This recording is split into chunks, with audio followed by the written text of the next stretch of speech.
ನಮಸ್ಕಾರ. ಇದು ನಮ್ಮ ಕಾಂಪೌಂಡಲ್ಲಿರುವ ತೆಂಗಿನ ಮರ. ಕಾಯಿಗಳು ಅದಾಗಿ ಅಲ್ಲಿ ಮರದಲ್ಲೇ ಒಣಗಿ ಉದುರು ಇರುತ್ತಲ್ಲ, ಅದನ್ನು ಕಲೆಕ್ಟ್ ಮಾಡಿ ಇಟ್ಕೊಂಡಿರ್ತೀವಿ ನಾವು. ಅದು ಆ ಉದುರಿರೋ ಕಾಯಿನಲ್ಲಿ ಒಣ ಕೊಬ್ಬರಿ ತುಂಬ ಚೆನ್ನಾಗಿರತ್ತೆ. ನೋಡಿ ನಮ್ಮ ಮರದಲ್ಲಿ ಸಿಗೋ ತೆಂಗಿನಕಾಯಿಗಳು ಎಷ್ಟು ಹೆಲ್ತಿ ಆಗಿದೆ. ಸಂಕ್ರಾಂತಿ ಹಬ್ಬಕ್ಕೆ ಅಂತ ಹೇಳಿಬಿಟ್ಟು ಒಂದಿನ ಅದನ್ನು ಗಿಟ್ಕನ್ನು ತೆಗೆದುಬಿಟ್ಟು ಬಿಸಿಲಿಗೆ ಹಾಕ್ಕೋಬೇಕು.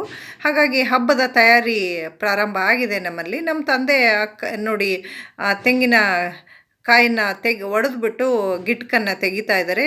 ತುಂಬ ಚೆನ್ನಾಗಿದೆ ನಮ್ಮ ಮರದ ತೆಂಗಿನಕಾಯಿಗಳು. ಇದು ಏಟು ಬಿತ್ತು ಇದಕ್ಕೆ ಸ್ವಲ್ಪ.